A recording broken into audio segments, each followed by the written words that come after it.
You've probably had this happen. You meet someone you like, and then you get home and you start replaying every detail of the interaction. Their eye contact, their posture, the way they smiled at you, trying to figure out whether they were into you or not. But the more time you end up spending analyzing the signals, the more stressed out and confused you feel. It is exhausting, and it rarely gets you any closer to the truth. So in this video, I'll share what I did to get out of that loop, along with some of the research that I found helpful, and I'll show you a much clearer way to tell when someone is genuinely interested in you.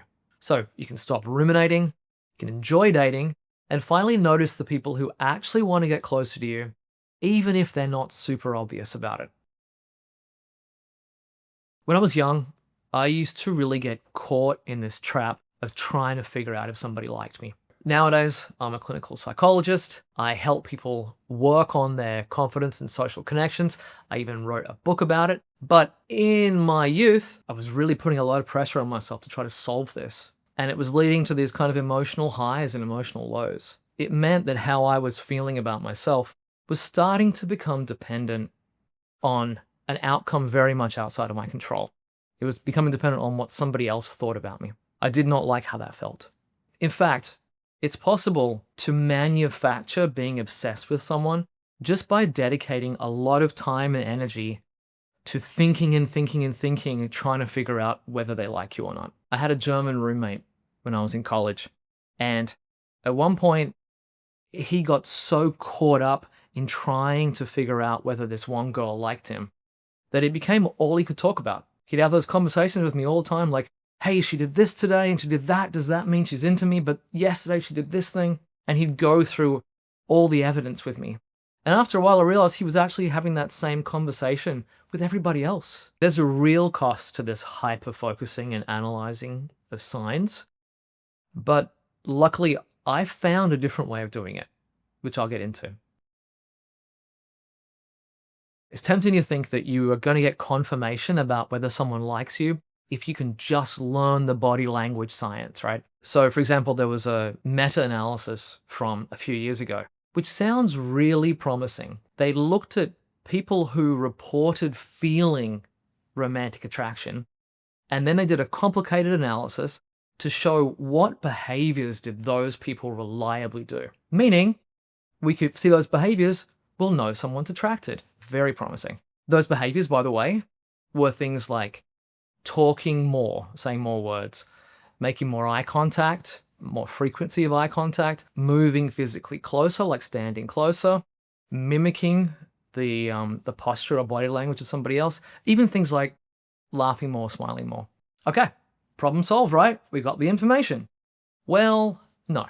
When I try to actually apply these kind of insights, it wasn't very useful in the real world. Some signs pointed one way, other signs pointed the other way. Someone seemed into me one day, not into me the next day. I'd be like, wait, did she like me yesterday? And then I screwed something up and now she doesn't like me today? So you've probably come across some of this behavioral information to look for too. And I'm imagining probably like me, when you try to put it into action, it's not actually super helpful. It doesn't really differentiate who's into you from who's not into you. So after struggling with this for a while, I went to more research, and this is when it all started to make sense for me. We can't tell from just observing who is into us and who isn't. There's a study from a few years ago that I thought was really helpful with this. When people were in a conversation and somebody was flirting with them, and that person said, yeah, I was flirting with them, and they asked the person, do you think they were flirting with you? They were correct 28% of the time. Guys will often complain that it's hard to tell when women are flirting because they're so wishy-washy about it. But in fact, the women had an even harder time telling when guys were flirting. Take a second and imagine that in your life, you have missed 72% of the people who were flirting with you. You didn't even notice. Who do you think was flirting with you and you missed it? You've missed the majority of it, apparently. That is just bonkers.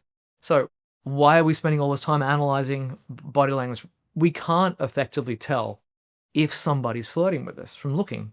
So let's talk about why we have trouble picking up and identifying these cues. First and most important one, that study from before where they looked at people who were romantically attracted and they looked at what behaviors they did. Well, one twist is they also looked at people who were feeling just platonic attraction to somebody. And what behaviors did they do? And it turns out it's the same exact behaviors. They could not distinguish between romantic and non-romantic attraction. They did the same stuff. This is really the biggest maybe issue with this. The same signals mean I like you and I like you and I'm attracted to you. Maybe like I like you and I like you. It's the same thing. And it's because those behaviors, the eye contact, the moving closer, the mimicry, the smiles, the laughter, those are signals of warmth. They're signals of trust. They're signals of liking. This is how humans show that we like people. And yeah, you need that in order to have romantic attraction, but that also is every other kind of connection, family connection, friend connection. And so because these body language signals are not specific to romantic attraction, people who are warm and friendly can oftentimes get misinterpreted as being attracted when they're just being warm, when they're just friendly. I had a friend in college who would run into this all the time. So she was a very warm person. She also was quite anxious. And so she had that mix of warmth and nervousness that surrounds a lot of kind of classic flirtation signals. Every guy she'd interact with would just, you could see them like starting to like perk up because they kept thinking that she was flirting with them. And she wasn't. That was just her in her natural state interacting. And so she just had this like trail of guys that were like following her around who she wasn't interested in. So I've had that in the past too, where people have misinterpreted me as flirting when I'm just being animated and friendly. Even if you do figure out that, oh, I really do think this person is flirting with me, the problem with that still is a couple of things. One, people flirt for all kinds of reasons. We don't just have this straight line through somebody who is flirting is trying to date me. No, people flirt because it's fun. People flirt because they're bored. But I think even more important is the core of flirtation as a model is you are suggesting interest without confirming it. So flirtation is inherently ambiguous. The idea of flirting is I'm going to hint at interest. I'm going to see what comes back. So we can't rely upon that very well. I made a whole video getting into the science of flirtation, which you can watch if you're interested. Maybe you're thinking, yeah, okay, but like, I have met people and I could tell they were into me, and then like we talked and they were into me. Yeah, so like, does that disprove this? No. If you dig around in the research, what you also find is that people are different. And there are some people where everyone observing can tell that person is flirting, that person is attracted. Everyone gets it right. Then there are other people where nobody gets it right. You just can't look at that person and tell that they're attracted because they hide it so well. Some people are open books. The emotions just all come out. Some people are much more closed off. They're protecting and hiding, right? And I know this because like that is how I'd always been. No one knew when I was into somebody. In fact, if I was into somebody, I would clamp down on it so hard that they would think that I disliked them. Generally, the more anxious we are, the more fearful of rejection we are, the more likely we are to try to hide those signals of interest because we don't want someone to find it and then reject us. So we tend to be a lot more careful about it. As well, if you are that kind of person, like I'd always been, then you're also likely to interpret the signals coming at you in a way that dismisses the idea that people are into you. There is a lot of room for interpretation in these signals, and I'm sure you know some people, I certainly do, who think everyone likes them, who thinks that everyone is attracted to them and trying to date them. You know, they'll be like in a relationship and they're like, oh, everyone's hitting on me.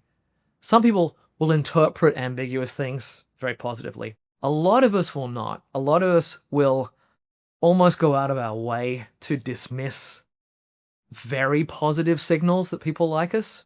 So we can't even trust our own interpretations. The most classic one is, oh, they sending me all these signals, they're smiling at me, doing these things. They're just being nice. They're just being friendly. I was talking to a young woman just yesterday who said that she was having a first date and she was getting a lot of signals of warmth and connection from the guy, but she didn't think he was into her. She was telling herself, oh, he's just being nice. She was wrong about that. And I know she was wrong because I was that guy and now we're married. So I think that's pretty conclusive evidence, not just being nice. So that is why we cannot rely upon just looking at these cues. We don't really know what they mean, and a lot of us are going to misinterpret them anyway. So if the signals lie so much, what can we actually trust?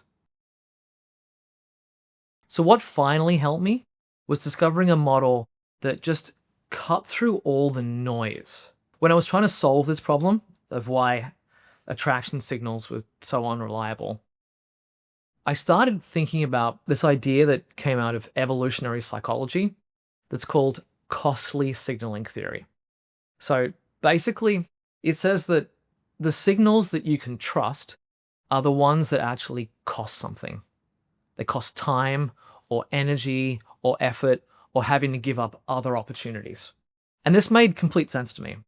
Most of the signs that we're obsessing over in analyzing dating, they are cheap. So like smiling, it's great. Please do it all the time. But it's cheap to produce. You just do it. Same with eye contact. Same with laughing. Being warm, being polite, it doesn't cost very much, right? But when somebody is giving things up in order to spend time with you, like if they're choosing you over all the other options in their life, if they're investing emotional energy, if they're planning, they're following through on things, then that's more expensive, right? And therefore it's harder to fake. And that makes it a much more honest indicator that they actually like you. What I came up with was a mutual investment model. The basis of this is, you know this from looking at general economic things. If people are willing to pay more for something, it indicates that they value it more. The way that I applied this was I stopped focusing on all the signals. I had fun. I focused on engaging and connecting. And then I asked for and I looked for some kind of investment. On the other side, if people send you all the right signals, but then they're not willing to give anything up or put anything into trying to get closer to you, then they're not interested. This plays out in a range of different ways. Are they talking to you when they could be talking to a bunch of other people in a social environment? Are they agreeing to spend time with you one-on-one? Are they doing engaged listening, like from the Art of Conversation video? So one of my mantras to remember this is, if you're not sure, just ask for more. You can't be asking for a ton of investment when you're very early on to meeting somebody. So you got to match it to where you are so it's appropriate. And you might notice it's called the mutual investment model. That's because ideally we want it to be pretty equitable. What I find is a lot of people, things tend to be a little mismatched. They are investing a lot of energy, the other person is not, and they start to get a little resentful, understandably. So I'm planning to do an online workshop related to these topics, but I really want to tailor it to what would be most helpful to you. So if you'd like to date and connect more confidently, then click in the link below. It'll take you to a form where you can give me your input and help shape the direction of the workshop. So after I adopted this mutual investment model, dating became just a lot easier. I didn't have to have all this attention during the interaction, trying to observe all these signals and remember the checklist in my head of what mattered. I didn't have to go home and like ruminate about it and try to figure out whether they liked me to know what to do next.